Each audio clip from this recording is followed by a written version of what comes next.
Evening traffic streams through downtown Kabul. Many of these cars are outdated imports, running on environmentally damaging leaded fuels. Most lack even basic maintenance. Traffic is heavy and commuters get stuck for hours. Toxic car fumes are fast becoming a significant problem in Kabul. Cheap and adulterated fuel that is sold on street corners only adds to the problem.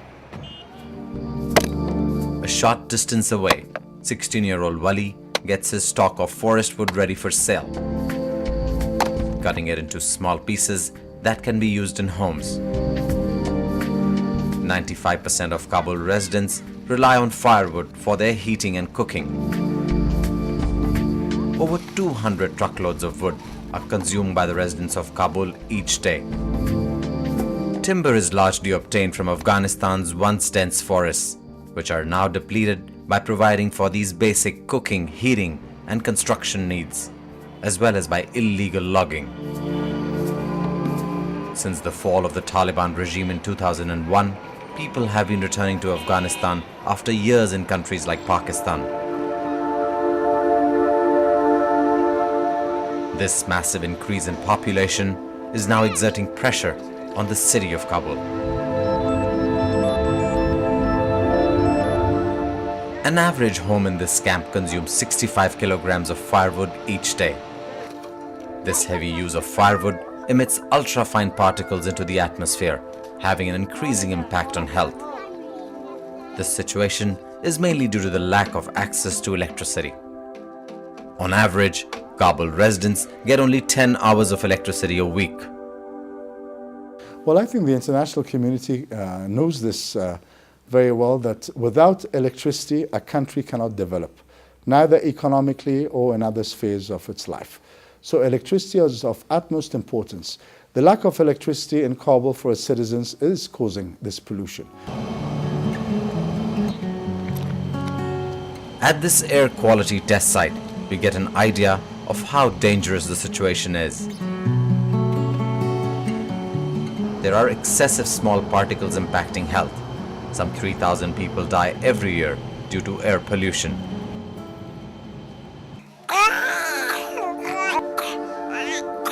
At the respiratory ward of this children's hospital in Kabul, children continue to pour in with lung infections and bronchial diseases.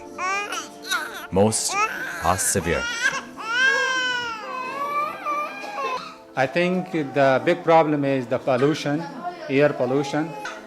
Nowadays, the majority problem, we have severe pneumonia or very severe pneumonia, like bacterial and viral problems, and also acute bronchiolitis nowadays.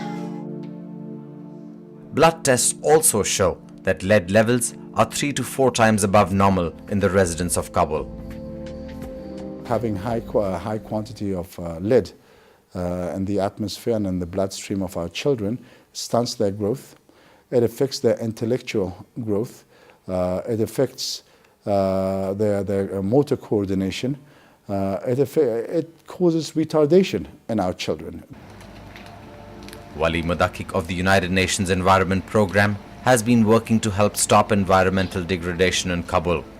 He takes us to the garbage site of the Akbar Ali Khan Hospital and shows us another impending problem. See, this medical waste, which is a very critical problem for the underground water, and also it's very harmful for the public health at all.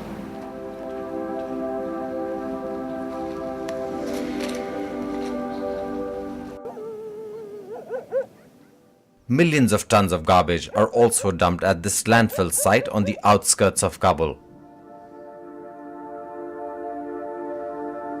The city has been trying to mitigate the problem, and a management policy is now in early stages of development. For 5 years, UNEP has implemented a capacity building and institutional development program for environmental management in Afghanistan. The program has continued despite massive operational and security challenges like daily bombings and kidnappings. We must put the environment on the list of one of the top important government priorities. In 2001, after the fall of the Taliban regime, environment was not part of the government's mandate. UNEP has played a pivotal role in the establishment and development of environmental governance institutions in Afghanistan. Our way of life before the war was destroyed. Afghanistan was The destroyed. National Environmental Protection Agency was established in 2005. Considering that all these institutions were new ones, one of UNEP's first priorities was to help develop environmental management tools such as environmental laws, policies and standards. I don't think that without UNEP, the National Environmental Protection Agency would have been where it is right now. The environmental laws that were written were totally with the help of the United Nations Environment Program. Without UNEP, I don't think that NEPA could have gone forward. UNEP has played a role not just in policy, but has also tried to push greening of Kabul. Thousands of saplings were planted in April 2008, some by UNEP and others by the municipality. Hills like this one faced decades of occupation by armed rebels who felled trees for strategic purposes, for heating and for cooking their food. Though it is winter, most of these hills are now beginning to show signs of recovery.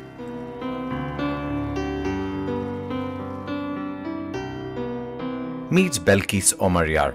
She's a journalist trained by UNEP to understand and write meaningful stories about environmental issues. البته نقش یونپ در این قسمت اینمی بود که بر ما یک دور ورکشاپ آموزش اونا تدارک دیدن که ما در اونجا آموزش دیدیم و البته در مورد محیط زیست بسیار گپ ها، بسیار لکچر ها و بسیار فیلم های مستنده که از طرف یونپ. Belkis has now written extensively about the degraded state of the Kabul River. She takes us to the historic riverbed and shows us its condition.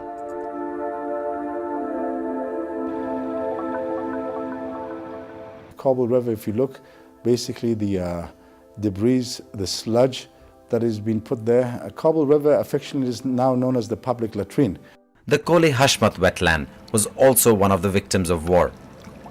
This urban wetland that served as a lung for the city faced degradation as water was being diverted for farming due to droughts. UNEP created its management plan and many partners worked on it. The canal leading up to the wetland has been cleaned up and water now flows through continuously.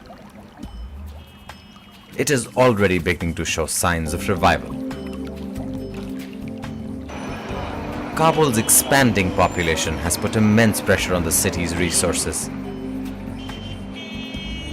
But now, it is beginning to show signs of recovery in spite of a fragile security situation.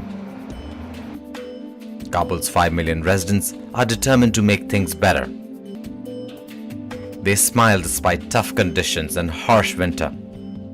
They need help from the international community to get electricity, cleaner fuel, so that these children have a chance to breathe clean air again.